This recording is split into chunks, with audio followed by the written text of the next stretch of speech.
प्रिय विद्यार्थियों, आप सभी का मेरे YouTube चैनल जियो प्लैनेट कॉर्नर पर हार्दिक स्वागत है।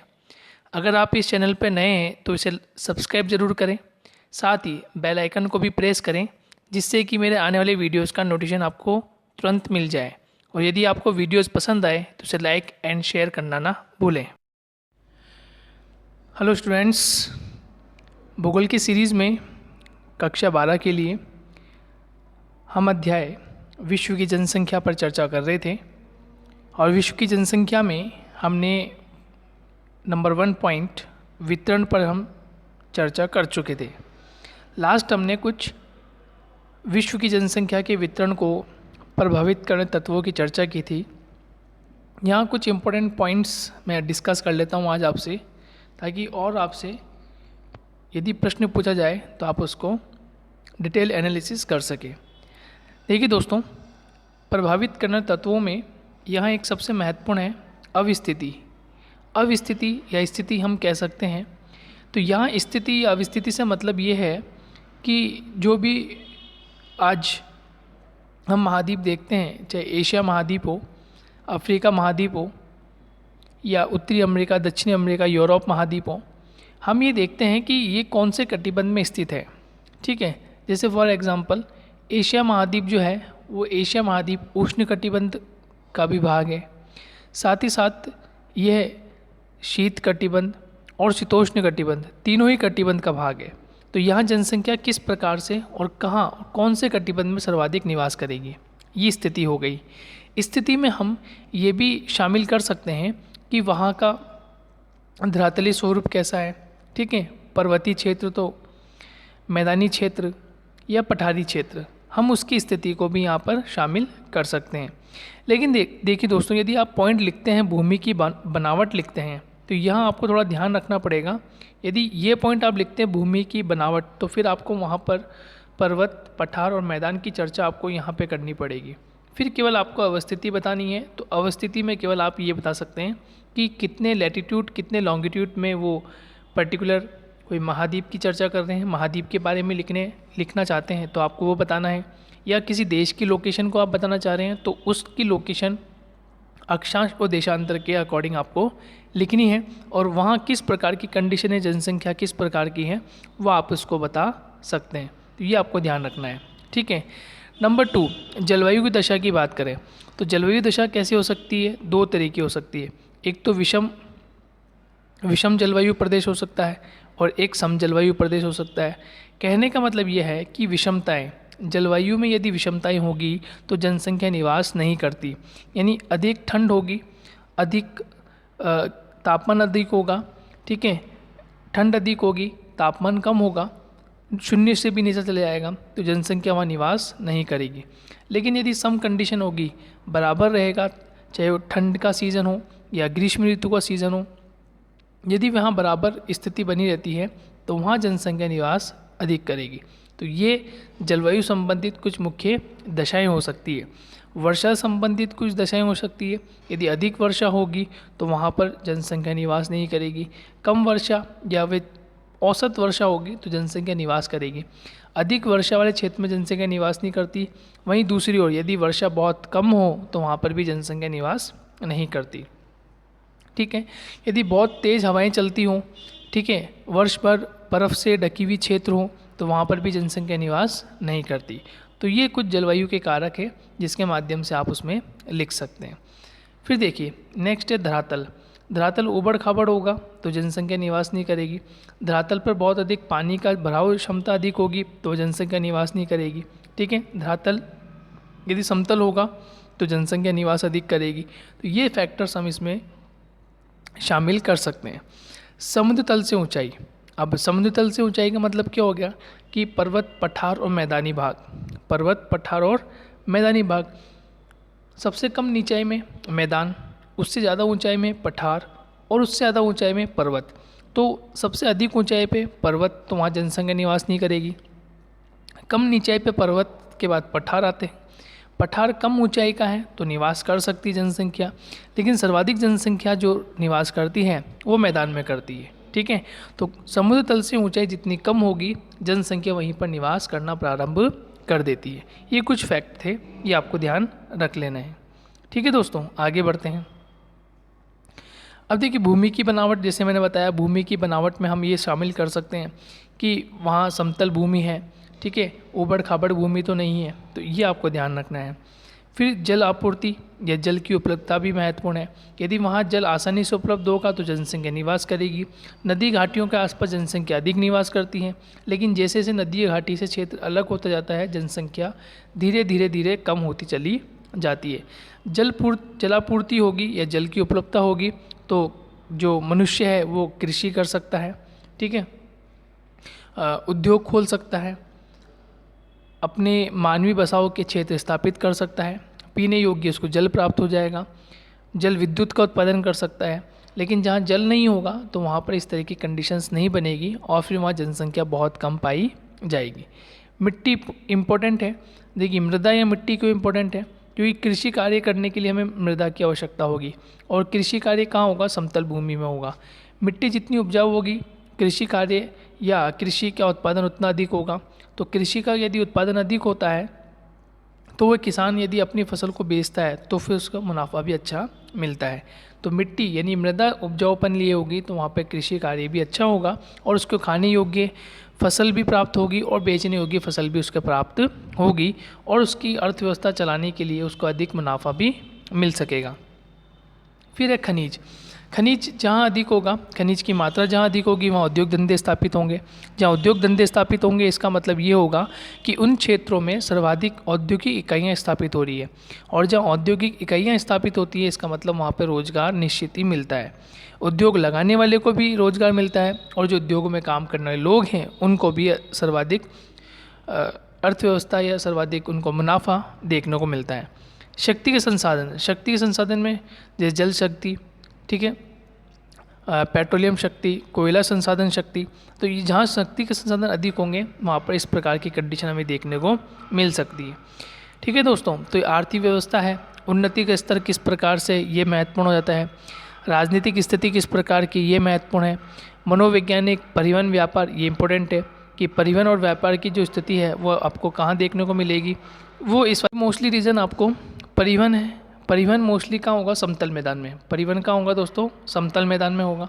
और समतल मैदान में होगा तो इसका मतलब यहाँ पर सभी तरह के परिवहन, चाहे वो रेल परिवहन हो, रोड परिवहन हो, ठीक है, वायु, और यदि कहीं पर नदी, विशाल नदियाँ हैं, सागर के किनारे, महासागर के किनारे यदि कोई देश है, कोई देश या कोई महाद्वीप का क्षेत्र आता है तो वहाँ पर परिवहन जो होगा वो नौ परिवहन भी हो सकता है। ठीक है, तो इस प्रकार से व्यापार की क्रिया भी देखने को मिलती है। परिवहन और व्यापार, इस तरह से हम इसको वेरीफाई कर सकते हैं। तो ये कुछ तत्व होते हैं, महत्वपूर्ण होते हैं, इसकी चर्चा हम कर चुके हैं। एक बार फिर मैंने इसको वापस बता दिया। अब जनसंख्या समूह की बात करेंगे हम कि जनसंख्या जो समूह है वो कहाँ कहाँ कितना कितना प्रतिशत भाग पर निवास करता है, उसकी हम चर्चा करने अब जा रहे हैं। और मुख्य रूप से 4 जनसंख्या समूह है जिसमें एशियाई जनसमूह शामिल किया जाता है, जिसमें एशियाई जनसंख्या का भाग शामिल होगा। दूसरा जो समूह है वो यूरोपीय जनसमूह है, इसमें यूरोपीय जनसमूह का भाग शामिल होगा। उसके बाद अमरीकी जनसमूह है और लास्ट में अफ्रीकी जनसमूह है। तो कुछ जनसमूहों की हम बात करेंगे, बहुत ही महत्वपूर्ण है। यहाँ से भी अक्सर प्रश्न पूछा जाता है कि जो प्रमुख जनसमूह है या सर्वाधिक जनसंख्या जनसमूह है उनकी व्याख्या कीजिए। तो नंबर 1 हम चर्चा करने जा रहे हैं एशियाई जनसमूह की, कि एशियाई जनसमूह कहाँ और कौन कौन से देश में विस्तारित है और ये क्यों महत्वपूर्ण हो जाता है। ठीक है दोस्तों, चलिए शुरुआत करते हैं। एशियाई जनसमूह, विश्व की सर्वाधिक जनसंख्या एशियाई जनसमूह में निवास करती है। इसका विस्तार पश्चिम में पाकिस्तान से लेकर Bharat, Myanmar, Thailand, Indonesia, Vietnam होते हुए चीन, जापान और कोरिया तक है। यदि आप विश्व के मैप पर इसको हाईलाइट करते हैं, इसको देखेंगे तो आपको पाकिस्तान, भारत का पड़ोसी पश्चिमी क्षेत्र में पाकिस्तान नज़र आएगा और फिर भारत से लेकर म्यांमार, थाईलैंड, इंडोनेशिया, वियतनाम होते हुए चीन, जापान, कोरिया तक आपको ये पूरा का पूरा समूह देखने को मिलेगा। और देखिए दोस्तों, इस समूह की सबसे महत्वपूर्ण बात क्या होती है? इस समूह की सबसे महत्वपूर्ण बात ये है कि ये मानसूनी जलवायु है। कैसा? मानसूनी जलवायु पाई जाती है। और जहाँ मानसूनी जलवायु पाई जाती है वहाँ पर मुख्य रूप से वृक्ष भी अधिक होते हैं, कृषि कार्य भी अधिक देखने को मिलता है। तो इसलिए इसे मानसून एशिया भी कहा जाता है। इसलिए इन भागों को क्या कहा जाता है, मानसून एशिया का भाग भी कहा जाता है। ये आपको ध्यान रखना है। अब देखिए, एशियाई जनसमूह को अध्ययन की दृष्टि से 3 उपवर्गों में बांट दिया है। नंबर 1 हम चर्चा करेंगे पूर्वी एशिया। पूर्वी एशिया में देखिए किसे शामिल किया जाता है, पूर्वी एशिया में चीन, जापान और कोरिया को शामिल किया जाता है। नंबर 2 है दक्षिणी पूर्वी एशिया। इसमें थाईलैंड, म्यांमार, इंडोनेशिया, फिलीपींस और वियतनाम को शामिल किया जाता है। और नंबर 3 यानी कि दक्षिणी एशिया को शामिल किया जाता है। और इस दक्षिणी एशिया में भारत, पाकिस्तान, बांग्लादेश, नेपाल, भूटान और श्रीलंका को शामिल किया जाता है। तो इस प्रकार कुल कितने समूह हो गए दोस्तों, 3। कुल कितने समूह हो गए, 3। नंबर 1 पूर्वी एशिया समूह, नंबर 2 दक्षिणी पूर्वी एशिया समूह और नंबर 3 दक्षिणी एशिया समूह। ठीक है, तो हमने एशिया जन समूह में 3 भाग बांट दिए हैं और 3 उपभागों को हमने अलग अलग डिवाइड भी कर दिया है। अब देखिए, एशियाई जन समूह की बात करें तो ये मुख्य रूप से 10 डिग्री से लेकर 40 डिग्री उत्तरी अक्षांशों के मध्य स्थित है। 10 डिग्री से लेकर 40 डिग्री 10 डिग्री से लेकर 40 डिग्री उत्तरी अक्षांश के मध्य स्थित है। तो दोस्तों, आप कमेंट बॉक्स में कमेंट करके बताएं कि भारत की अक्षांशीय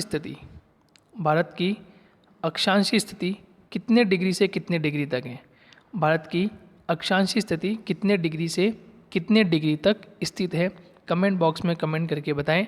और ये भी बताएं कि भारत जो है वो वास्तविक रूप में देखा जाए तो किस प्रकार की जलवायु रखता है, भारत किस प्रकार की जलवायु रखता है, ये भी आप मुझे कमेंट बॉक्स में कमेंट करके बताएं। यहाँ पर नदियों द्वारा निर्मित उपजाऊ मिट्टी वाले अनेक मैदान स्थित हैं जो उत्तम कृषि प्रदेश है। जापान को छोड़कर एशियाई जनसमूह के सभी देश कृषि प्रधान अर्थव्यवस्था वाले हैं। यानी जापान को हम छोड़ दें कि जापान द्वीपीय देश है, तो वहाँ पर इस प्रकार के मैदान नहीं है कि वहाँ कृषि हो सके या वहाँ की कृषि जो मेन अर्थव्यवस्था के रूप में अपनाई जा सके, ये वहाँ पर पॉसिबल नहीं है। लेकिन मोस्ट ऑफ दी जितने भी देश है एशिया के, वहाँ पर सर्वाधिक कृषि कार्य किया जाता है, इसलिए कृषि प्रधान अर्थव्यवस्था वाला ये महाद्वीप है। एशियाई जनसमूह के देशों की प्रमुख समस्या जनसंख्या वृद्धि की जो तीव्र गति से बढ़ रही है वो प्रमुख है, जो 2% प्रति वर्ष से अधिक है। जनसंख्या की तीव्र वृद्धि दर ने रोजगार, आवास, भोजन, निर्धनता, चिकित्सा एवं शिक्षा आदि समस्या को बढ़ा दिया है। तो देखिए, इम्पोर्टेंट बात है कि यदि किसी देश की जनसंख्या तीव्र गति से वृद्धि करती है तो वहाँ रोजगार के साधन नहीं हो पाते, लोग बेरोजगार हो जाते हैं, आवास की कमी होती है, आवास नहीं मिलते। अभी आगे के अध्यायों में हम पढ़ेंगे, आगे जब हम पढ़ेंगे धारावी बस्ती की चर्चा करेंगे, धारावी बस्ती में आवास की समस्या है। ठीक है, भोजन नहीं मिलता। आप देखें दिल्ली, मुंबई, चेन्नई, कोलकाता, ये जितने बड़े बड़े महानगर हैं, वहाँ भोजन के लिए लोग एक स्थान से दूसरे स्थान की ओर भटकते रहते हैं, फुटपाथ पर पड़े पड़े सोते रहते हैं। तो वहाँ भोजन, निर्धनता, गरीबी, ठीक है, ये देखने को मिलती है। उन्हें चिकित्सा सुविधा नहीं मिल पाती, ठीक है, और शिक्षा तो बहुत दूर की बात है। और शिक्षा के लिए प्रारूप भी हैं, लेकिन शिक्षा वो ग्रहण नहीं कर पाते किसी न किसी कारण से। उनके ऊपर परिवार को पालने के लिए, ठीक है, और अपने साथ दूसरों की भी मदद करने के लिए वो कार्य करते हैं, परिवार को पालते हैं। तो शिक्षा तो बहुत दूर की बात है, ठीक है। इस प्रकार से हम देखते हैं कि इन सभी चीज़ों से धीरे धीरे समस्याएं बढ़ती चली जाती है। आप सारणी में देखेंगे तो आपको एक टेबल नज़र आएगी। इस टेबल में 2001-2013 के बीच के जो आंकड़े उपलब्ध करवा रखे हैं कि कितनी जनसंख्या और कितना उसका प्रतिशत रहा, उसके बारे में आपको दे रखा है। ठीक है दोस्तों, तो ये आपको कुछ महत्वपूर्ण बातें हैं, वो आपको ध्यान रख लेनी है। अब देखिए दोस्तों, यूरोपीय जनसमूह की बात करते हैं कि यूरोपीय जनसमूह में कौन कौन से महत्वपूर्ण हैं। तो विश्व में एशिया के पश्चात दूसरा बड़ा जनसमूह यूरोप महाद्वीप है। ठीक है, यूरोप महाद्वीप। लेकिन वैसे देखा जाए कि यूरोप की जो वास्तविक कंडीशन है, उसका जो क्षेत्रफल है वो क्षेत्रफल कम है।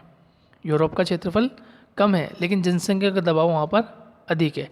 और अफ्रीका जो है वो अफ्रीका को आना चाहिए सेकंड नंबर पर, लेकिन अफ्रीका का जो क्षेत्रफल है वो अधिक है और जनसंख्या लगभग इसके बराबर ही देखने को मिलती है, इसलिए अफ्रीका को पीछे रख रखा है। विश्व में एशिया के पश्चात दूसरा बड़ा जनसमूह यूरोप महाद्वीप है। संपूर्ण यूरोप में रूस सहित 74 यानी 74 करोड़ जनसंख्या केंद्रित है, जिसका 75% भाग यूरोपीय जनसमूह के रूप में निवास करता है। इसमें सर्वाधिक जनसंख्या वाला देश रूस के बाद जर्मनी है। तो देखिए ये महत्वपूर्ण है कि सबसे पहले बात तो ये है कि यहाँ पर लगभग संपूर्ण यूरोप के साथ रूस को भी शामिल कर लें तो 74 करोड़ जनसंख्या निवास करती है। दूसरा इम्पोर्टेंट फैक्ट यह है कि सर्वाधिक जनसंख्या वाला जो देश है वो रूस के बाद कौन है? जर्मनी। तो आपको ध्यान रखना है यूरोप में सबसे ज़्यादा जनसंख्या रखने वाला जो देश है वो कौन है? रूस। और रूस के बाद सबसे ज़्यादा जनसंख्या रखने वाला कौन है? जर्मनी। ये आपको ध्यान रखना है। तो रूस और फिर जर्मनी, जहाँ 8.20 करोड़ लोग निवास करते हैं। यूरोपीय जनसमूह 40 डिग्री उत्तरी अक्षांशों से 60 डिग्री उत्तरी अक्षांशों के मध्य पाया जाता है। ठीक है, ये इंपॉर्टेंट है कि कितने डिग्री से कितने डिग्री के बीच में पाया जाता है। तो 60 डिग्री उत्तरी अक्षांश से 40 डिग्री उत्तरी अक्षांश से 60 डिग्री उत्तरी अक्षांश के मध्य पाया जाता है।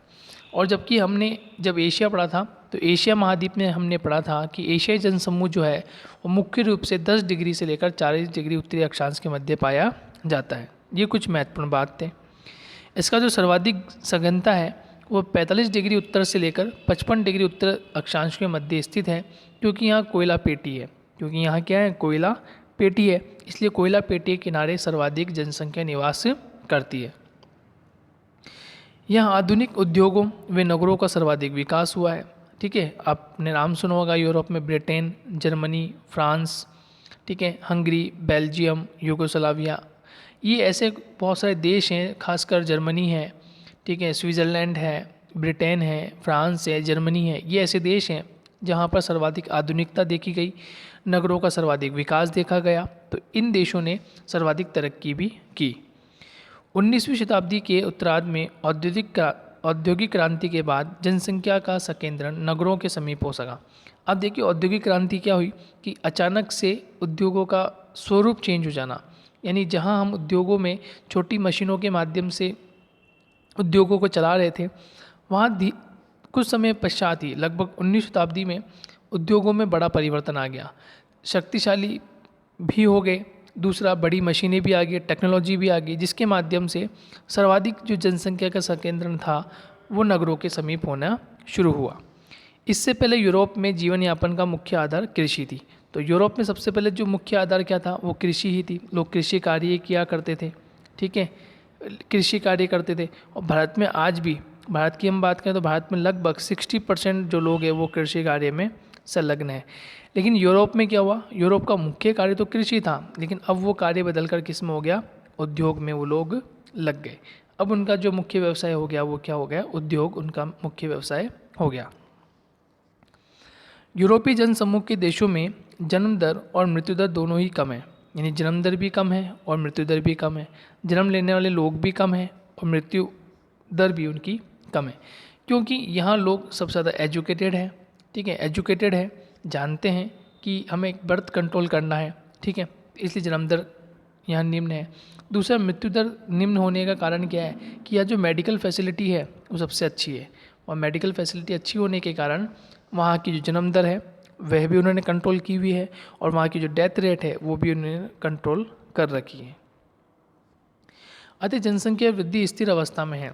जनसंख्या का उच्च घनत्व होते हुए भी जनसंख्या की अधिकता की समस्या नहीं है।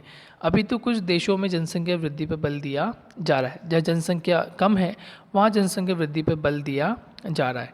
ये कुछ सारणी आपको दे रखी है, आप देखेंगे कि इसमें रूस, फिर जर्मनी, फिर ग्रेट ब्रिटेन, फिर फ्रांस, फिर इटली, फिर स्पेन, ये कुछ देश हैं जो सीरीज़ से जमे हुए हैं, जहाँ सर्वाधिक जनसंख्या फिर उसके बाद कम जनसंख्या का एक चार्ट आपको दे रखा है। ये कुछ इसकी हमारी चर्चा हो गई। यूरोपीय जनसमूह का 70% से भी अधिक भाग नगरों में निवास करता है और विनिर्माण उद्योग, व्यापार, यातायात व अन्य सेवाओं में कार्यों में संलग्न है। अब देखिए यहाँ यूरोप में मुख्य रूप से क्या हो रहा है? विनिर्माण उद्योग हो रहा है, व्यापार हो रहा है, यातायात के साधन उपलब्ध है। इसका मतलब ये द्वितीयक और तृतीयक, ये लोग द्वितीयक और तृतीयक जो व्यवसाय होते हैं उसमें संलग्न है। इसकी चर्चा हम आगे भी करेंगे। इन देशों की प्रति व्यक्ति आय अधिक और जीवन स्तर उच्च है, क्योंकि यहाँ पर जो इनकम है, इनकम का सोर्स बहुत अच्छा है, इसलिए यहाँ पर जो प्रति व्यक्ति आय है वो भी अधिक देखने को मिलती है। इस जनसमूह के सभी देश विकसित देशों की श्रेणी में आते हैं। तो ये यूरोप महाद्वीप जो है वो विकसित देशों की श्रेणी में आता है, क्योंकि यहाँ पर प्रति व्यक्ति आय जो है वो अधिक देखने को मिलती है और जीवन स्तर कैसा है, उच्च बना हुआ है। तो दो तरह के हमने एशियाई जनसमूह पढ़ लिया, यूरोपीय जनसमूह पढ़ा। दोनों में डिफरेंसेस क्या है कि जो एशियाई जनसमूह है वो कृषि प्रधान अधिक है, जबकि यूरोपीय जनसमूह है ये कृषि प्रधान था, लेकिन वर्तमान में अब यहाँ विनिर्माण उद्योग, व्यापार और यातायात के अन्य सेवा जैसे कार्य होने प्रारंभ हो गए। यानी ये द्वितीयक या तृतीयक व्यवसाय में शामिल हो गए संपूर्ण। लेकिन भारत आज भी हम प्राथमिक व्यवसाय में संलग्न हैं। हालांकि हमने भी द्वितीय और तृतीय में प्रवेश किया है, लेकिन अभी और अधिक विकास करना बाकी है। तो इस प्रकार से हमने दो महाद्वीपों को कवर कर लिया, दो बड़े जनसमूह को हमने कवर कर लिया। अब तीसरे जनसमूह की ओर चर्चा करते हैं, और तीसरे जनसमूह की हम चर्चा कर रहे हैं जिसका नाम है अमेरिकी जनसमूह। अमेरिकी जनसमूह का मुख्य विस्तार उत्तरी अमेरिका के उत्तरी पूर्वी विभाग में है। उत्तरी अमेरिका के उत्तरी पूर्वी भाग में, यानी आप देखेंगे तो ये अटलांटिक महासागर के पश्चिमी किनारे पर है। ये विश्व का तीसरा बड़ा जनसमूह है, जिसमें संयुक्त राज्य अमेरिका का उत्तरी पूर्वी भाग तथा कनाडा के पूर्वी तटीय क्षेत्र सम्मिलित हैं। तो इसमें कौन कौन से देश या कौन कौन से क्षेत्र सम्मिलित हैं मुख्य रूप से? तो यूएसए का उत्तरी पूर्वी भाग और कनाडा का पूर्वी तटीय क्षेत्र सम्मिलित किया जाता है। ये विश्व की सबसे नवीन एवं विकसित समूह है। यहाँ का जो समूह है वो कैसा है? बिल्कुल विकसित है और नवीन है, क्योंकि यहाँ जो बसने वाले या जो निवासित होने वाले जो लोग हैं वो मोस्टली कहाँ से? वो यूरोप से है, ठीक है, या फिर कुछ अफ्रीका से लिए गए हैं, कुछ इंडियंस हैं, लेकिन अधिकांश हम देखें तो उसमें इंडियंस और यूरोपियंस आपको अधिक देखने को मिलते हैं। जिसका विकास यूरोपीय जनसंख्या के प्रवास के उपरांत हुआ। जैसे अभी मैंने बताया कि मोस्टली लोग आपको यूरोप में मिलेंगे, ठीक है, यूरोप के लोग हैं या एशिया के लोग आपको अधिकांश देखने को मिलते हैं। इस जनसमूह में 80% जनसंख्या 100 डिग्री पश्चिमी देशांतर के पूर्व में 30 डिग्री उत्तर से 45 डिग्री उत्तर अक्षांशों के मध्य निवास करती है। अमेरिकी जनसमूह की कुल जनसंख्या का 90% यूरोप से आए लोग हैं। तो ये अभी हमारी चर्चा हो रही थी कि अधिकांश लोग जो है वो कहाँ के? यूरोप के, और लगभग कितने? 90% लोग यूरोप के हैं जो यहाँ पर आके स्थायी रूप से बस चुके हैं। ये क्षेत्र आवागमन की सुविधा के साथ खनिज संसाधनों से संपन्न रहा है। यूरोपीय जनसंख्या प्रवास के साथ ही यूरोप में विकसित तकनीकी ज्ञान भी स्थानांतरित हुआ। तो ये क्षेत्र जो है वो आवागमन यानी एक स्थान से दूसरे स्थान की सुविधा के साथ खनिज संसाधनों संपन्न रहा है। दूसरा, यूरोपीय जनसंख्या प्रवास के साथ ही यूरोप में विकसित तकनीकी ज्ञान भी स्थानांतरित हुआ। जो भी तकनीकी ज्ञान था वो जनसंख्या के प्रवास के कारण वो स्थानांतरित हुआ है, क्योंकि यूरोप में सबसे पहले औद्योगिक गतिविधियाँ हुई, ठीक है, औद्योगिक गतिविधियाँ हुई, टेक्नोलॉजी तकनीकी क्षेत्र विकसित हुआ। तो ये पूरा का पूरा यहाँ से कहाँ चले गया? अमेरिका की ओर चले गया। तो यूरोप जब जनसंख्या का प्रवास हुआ तो जनसंख्या के प्रवास के साथ साथ यूरोप में विकसित तकनीकी ज्ञान भी स्थानांतरित होता चला गया। अमेरिकी जनसमूह की अधिकांश जनसंख्या नगरीय है। ये इम्पोर्टेंट है कि जो अमेरिका की जो अधिकांश जनसंख्या वो कैसी है? नगरीय, यानी कि अर्बनाइजेशन वहाँ पर सर्वाधिक देखने को मिलता है। लगभग 75% लोग नगरों में निवास करते हैं। ये जनसमूह यूरोपीय जनसमूह से अधिक विकसित व संपन्न है। तो ये यूरोप जनसमूह से और अधिक विकसित है। ठीक है दोस्तों, तो यहाँ पर आपको कुछ सारणी दे रखी है। आगे हम चर्चा करते हैं अफ्रीकी जनसमूह की। तो नंबर 1 जो हमने चर्चा की वो नंबर 1 था सबसे पहले एशियाई जनसमूह, फिर यूरोपीय जनसमूह, फिर अमेरिकी जनसमूह, और अब तीसरा और अंतिम है अफ्रीका महाद्वीप जनसंख्या। तो अफ्रीकी महाद्वीप की जो जनसंख्या है, ये अफ्रीकी जनसमूह की जो जनसंख्या है वो 2001 में 81.8 करोड़ थी, यानी 81 करोड़, यानी हम इसको राउंड फिगर में बात करें तो 81 करोड़ यहाँ जनसंख्या निवास करती थी। लेकिन समय के साथ साथ वर्ष 2013 में यहाँ जनसंख्या कुछ अलग हुई और लगभग यहाँ कुल जनसंख्या 110 करोड़ तक पहुँच गई, जो विश्व की 15.4% जनसंख्या के हिसाब से हम देखें। आकार की दृष्टि से एशिया के बाद अफ्रीका का स्थान आता है, लेकिन इसका 70% भाग मरुस्थलीय दशाओं में वे सघन वनों से आर्द्रता होने के कारण निर्जन प्राय। यानी अभी हमारी चर्चा चल रही थी जब हमने बताया था कि सब जगह वितरण एक समान नहीं हो पाता, उसका कारण क्या है? उसका कारण अभी अफ्रीका महाद्वीप में आपको देखने को मिला कि यहाँ का 70% भाग जो है वो मरुस्थलीय दशाओं से युक्त है, जिसमें सहारा का मरुस्थल, कालाहारी का मरुस्थल, ठीक है, नामीबिया का मरुस्थल, और वे सघन वनों से, तो ये भूमध्य रेखा के निकट होने के कारण भूमध्य रेखा इसके मध्य से गुजरती है। इवन भूमध्य रेखा बल्कि कर्क रेखा और मकर रेखा भी यहीं से गुजरती है। इसलिए सघन वनों में आर्द्रता होने के कारण निर्जन प्राय है, ठीक है, वर्षा अधिक होती है, जंगली जानवर यहाँ पर हैं, और यहाँ जो वनस्पति है वह भी सर्वाधिक आक्रमणकारी हैं। तो इस प्रकार से हम देखते हैं कि यहाँ पर जनसंख्या बिल्कुल विरल पाई जाती है। अफ्रीका के केवल 30% भूभाग पर ही जनसंख्या बसाओ क्षेत्र है। इसका बड़ा संकेंद्रण 3 क्षेत्रों में मिलता है। तो प्रथम नील नदी घाटी क्षेत्र, दूसरा क्षेत्र जाम्बिया और नाइजर नदी घाटियों के मध्य स्थित गिनी तट, तथा तीसरा क्षेत्र दक्षिण अफ्रीका। तो अफ्रीका में 3 बड़े क्षेत्र हैं, 3 बड़े भूभाग हैं जहाँ जनसंख्या आपको अधिक देखने को मिलेगी। और वो 3 क्षेत्र कौन कौन से हैं? नंबर 1, नील नदी घाटी के आसपास का क्षेत्र, ठीक है, आपने सुना होगा, पढ़ा होगा इतिहास की दृष्टि से कि नील नदी घाटी सभ्यता, इसको पढ़ते हैं आप इतिहास में। तो नील नदी घाटी का जो क्षेत्र है यहाँ जनसंख्या अधिक निवास करती है। दूसरा क्षेत्र जो डेवलप हुआ है वो जाम्बिया और नाइजर नदी की घाटियों में मध्य स्थित गिनी के तट पर ये रीजन डेवलप हुआ है। और तीसरा रीजन डेवलप हुआ है दक्षिण अफ्रीका में, और दक्षिण अफ्रीका का भी दक्षिणी और पूर्वी तटीय भाग है, वहाँ पर ये क्षेत्र विकसित हुए हैं। तो अफ्रीका जन समूह में ये कुछ मुख्य बातें थी, और मुख्य बातों का हमने चर्चा की, और क्या क्या इसमें इम्पोर्टेंट है वो भी आपको ध्यान रखना है। और नेक्स्ट हम पढ़ेंगे जनसंख्या घनत्व, यानी पॉपुलेशन डेंसिटी की बात करेंगे, और पॉपुलेशन डेंसिटी क्यों महत्वपूर्ण है उसकी हम चर्चा करते हैं। देखिए दोस्तों कि पॉपुलेशन की बात कर रहे हैं, और इससे पहले हम वितरण की बात करके आ चुके हैं, ठीक है, कि वितरण क्या था, और वितरण मैंने आपको अच्छे समझा भी दिया है कि वितरण क्या है।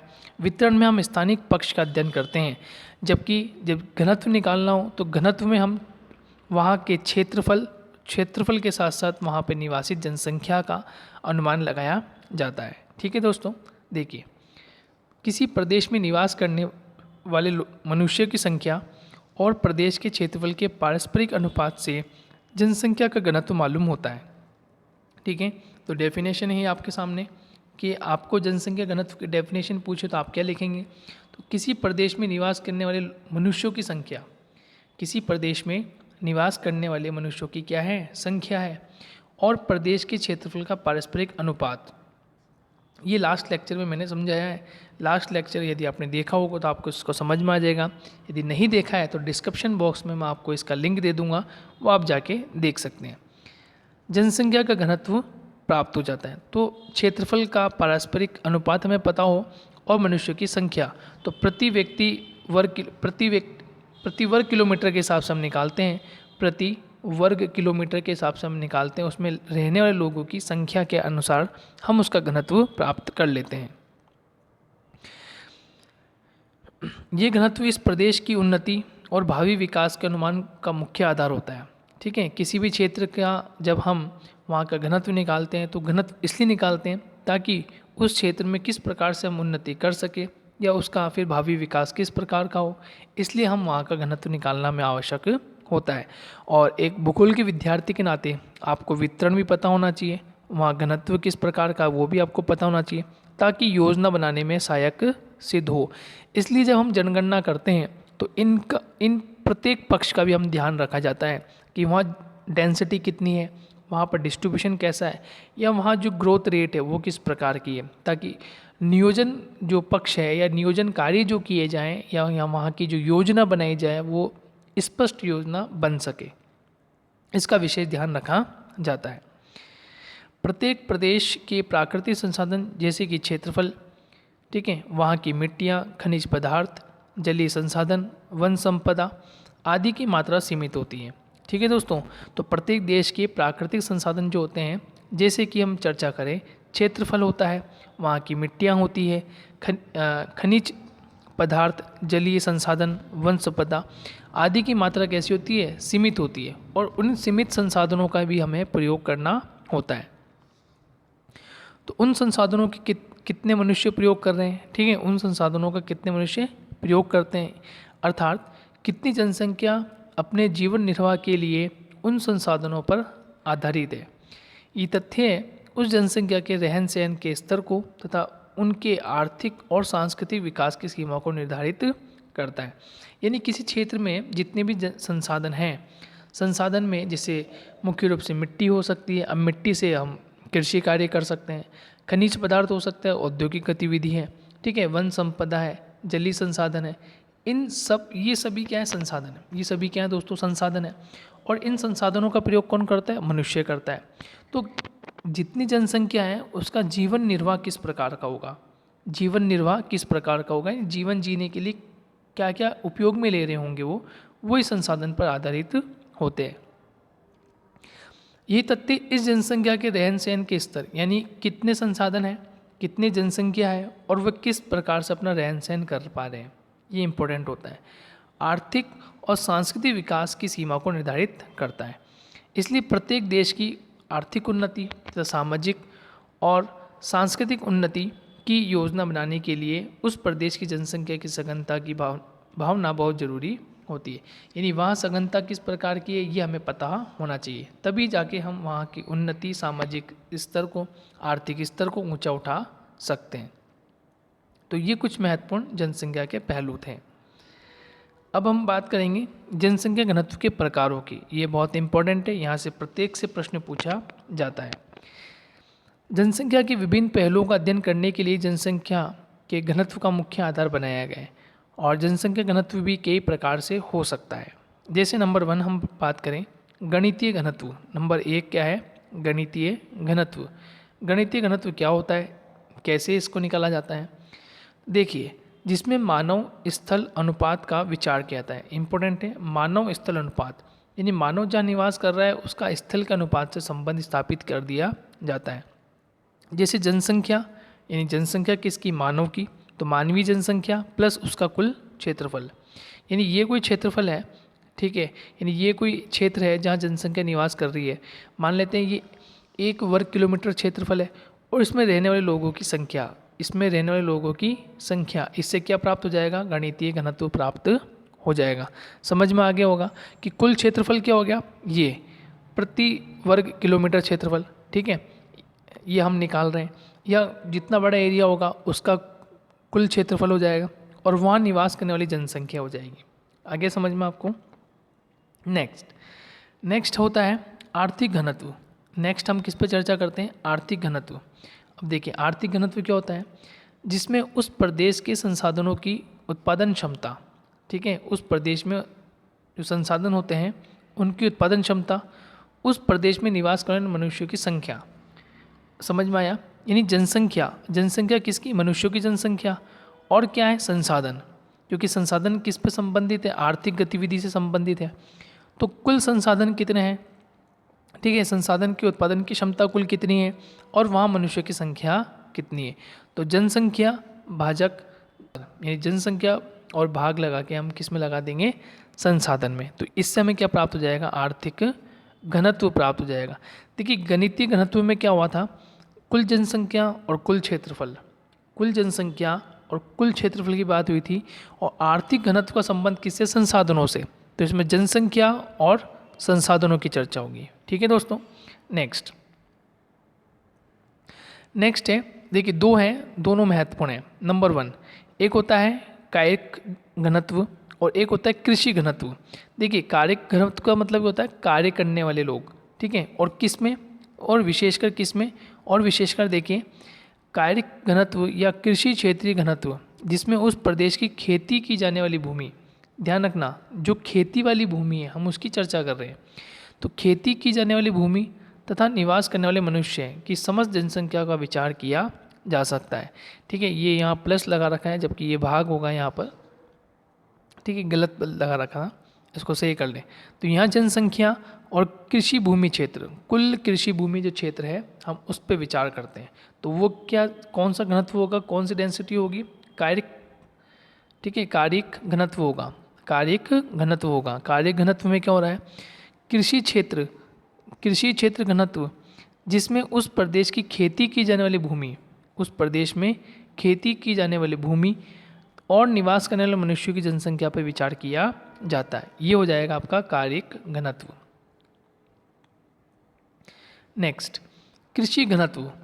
अब कृषि घनत्व कैसे निकलेगा? जिसमें कृषि की जाने वाली भूमि पर भूमि के क्षेत्रफल और उसमें निवास करने वाली कृषक जनता पर विचार किया जाता है। ठीक है, देखिए वहाँ तो क्या था, यहाँ था कारिक घनत्व में कृषि क्षेत्रीय घनत्व, ठीक है, और उसमें प्रदेश में रहने वाली या खेती की जाने वाली भूमि और निवास करने वाले मनुष्य। कृषि भूमि जो भी है वो हमने समस्त रख ली और वहाँ पूरी जनसंख्या लिख ली। लेकिन अब कृषि घनत्व में क्या शामिल होगा? कृषि घनत्व में शामिल ये होगा कि वहाँ जो कृषि की जाने वाली भूमि का क्षेत्रफल नंबर 1 और उनमें निवास करने वाली कृषक जनता, वो जनता जो केवल कृषि कार्य करती हो, कहाँ पर? कृषि भूमि पर कार्य करती हो, उसके संबंध में विचार किया जाएगा, उसके संबंध में विचार किया जाएगा। लेकिन पहले वाले में क्या था कि कारिक घनत्व में क्या था कि उस प्रदेश में खेती की जाने वाली भूमि और निवास करने वाले मनुष्य थे, निवास करने वाले मनुष्य, तो कृषि भूमि क्षेत्र और कुल जनसंख्या। लेकिन यहाँ क्या है, यहाँ जनसंख्या किसकी है? कृषकों की। जो भी लोग किसान हैं, जो भी कृषि कार्य करते हैं, उनकी जनसंख्या और कुल कृषि भूमि, कुल कृषि भूमि का क्या हो जाएगा? क्षेत्रफल यहाँ पर डिनोट किया जाएगा। दोनों में अंतर समझ में आ गया। देखिए नंबर में वापस 1 बता देता हूँ। गणितीय घनत्व, गणितीय घनत्व में क्या होगा? जनसंख्या और कुल क्षेत्रफल। आर्थिक घनत्व में क्या होगा? जनसंख्या और संसाधन। ठीक है, कारिक घनत्व में क्या होगा? जनसंख्या और कृषि भूमि क्षेत्र, कृषि भूमि क्षेत्र। और कृषि घनत्व में क्या होगा? कृषक जनसंख्या और कृषि भूमि क्षेत्रफल, कृषि भूमि क्षेत्रफल। तो 4 आपको समझ में आ गए। और अंतिम जो है वो है पोषण घनत्व। अंतिम क्या है? पोषण घनत्व। और पोषण घनत्व को कैसे निकालते हैं? जिसमें खेती की भोज्य फसलों के क्षेत्रफल, खेती की भोज्य फसलें जो खाने योग्य फसलें हैं उनका क्षेत्रफल और उस प्रदेश की समस्त जनसंख्या पर विचार किया जाता है। तो समस्त जनसंख्या और क्षेत्रफल की, और जो भोज्य फसल का जो क्षेत्रफल है उस पर विचार किया जाता है, उससे क्या निकल जाता है? पोषण घनत्व निकल जाता है। आ गया समझ में आपको? चलिए आगे बढ़ते हैं। प्रत्येक प्रकार के जनसंख्या घनत्व का उपयोग अलग अलग उद्देश्यों की पूर्ति के लिए किया जाता है। भूगोल में गणितीय घनत्व का बहुतायत से प्रयोग किया जाता है। ये सामान्यतः प्रति वर्ग किलोमीटर में रहने वाले व्यक्तियों के रूप में ज्ञात किया जाता है। जनसंख्या घनत्व यदि आपको निकालना हो, जनसंख्या बटावा क्षेत्रफल, जो हम पहले की बात कर आ चुके हैं। जैसे यहाँ कुछ उदाहरण दिया है कि ये कोई एन प्रदेश है जहाँ क्षेत्रफल 100 वर्ग किलोमीटर रखा गया है और जनसंख्या 1,50,000 है। तो जनसंख्या का घनत्व इस प्रकार हम निकाल सकते हैं कि 1,50,000 जो कि जनसंख्या और क्षेत्रफल कितना? 100 वर्ग किलोमीटर। और उसको जब हम भाग देते हैं तो वहाँ पर आता है कि 1 वर्ग किलोमीटर में, ठीक है, 1 वर्ग किलोमीटर में रहने वाले लोगों की संख्या कितनी है? 1500 व्यक्ति। यानी 1 वर्ग किलोमीटर क्षेत्रफल जो होगा वहाँ पे कितने लोग निवास करेंगे? वहाँ 1500 लोग निवास करेंगे। ये औसतन आता है, ध्यान रखना, ये क्या आता है? औसतन आता है। लेकिन यहाँ पर भी थोड़ा कम ज़्यादा हो जाता है। लेकिन हम किस अनुपात पे निकाल रहे हैं? जो टोटल जनसंख्या है, कुल जनसंख्या है, तो कुल जनसंख्या बराबर बराबर तो निवास नहीं करेगी कि 1500 इस भाग में, 1500 अगले भाग में, अगले 1500 अगले भाग में, तो ये ज़रूरी नहीं है। ठीक है, कहीं पे कम कहीं पे ज़्यादा हो सकता है। लेकिन हमें कुछ एवरेज पता चल जाता है कि लगभग 1 किलोमीटर क्षेत्रफल में इतने लोग निवास करते होंगे। तो 5 तरह के घनत्व आपको ध्यान रखने: गणितीय घनत्व, आर्थिक घनत्व, कारिक घनत्व, कृषि घनत्व और पोषण घनत्व। नंबर 1 गणितीय घनत्व संबंध किसका? जनसंख्या और कुल क्षेत्रफल से। आर्थिक घनत्व का संबंध किससे है? आर्थिक मतलब संसाधन, तो जनसंख्या और संसाधन से। कारिक घनत्व का संबंध किससे हो गया? जनसंख्या और कृषि भूमि क्षेत्र से। कृषि घनत्व में क्या? कृषक जनसंख्या और कृषि भूमि क्षेत्रफल, कृषि भूमि क्षेत्रफल। और पोषण घनत्व में जनसंख्या और भोज्य फसलों का क्षेत्रफल, इन पर विचार किया जाता है। तो इस प्रकार से हमने कुछ घनत्व के प्रकारों की चर्चा कर ली है। नेक्स्ट वीडियो में हम मिलेंगे, जनसंख्या का जो वितरण है वो हमने पढ़ा, लेकिन अब हम पढ़ेंगे घनत्व का वितरण किस प्रकार से है, घनत्व का वितरण किस प्रकार से, उस पर हमारी चर्चा होगी। तो मिलेंगे दोस्तों नेक्स्ट वीडियो में, जब तक के लिए धन्यवाद। इसी तरह से आप पढ़ते रहिए और मेरे प्रश्नों का जवाब देते रहिए। प्रश्न किस प्रकार से बनेंगे इस पे भी हम चर्चा करते हैं वीडियो में। और इम्पोर्टेंट ये है कि वीडियो को आप अंत तक ज़रूर देखें। जो भी वीडियो आप देख रहे हैं मेरे वीडियो को अंत तक ज़रूर देखें, ताकि उसमें इम्पोर्टेंट जो बातें बताई जाती हैं वो आप तक पहुंच सके। प्रश्न किस प्रकार से पूछा जा सकता है उस पर भी चर्चा हो सके। ठीक है दोस्तों, तो मिलेंगे नेक्स्ट वीडियो में।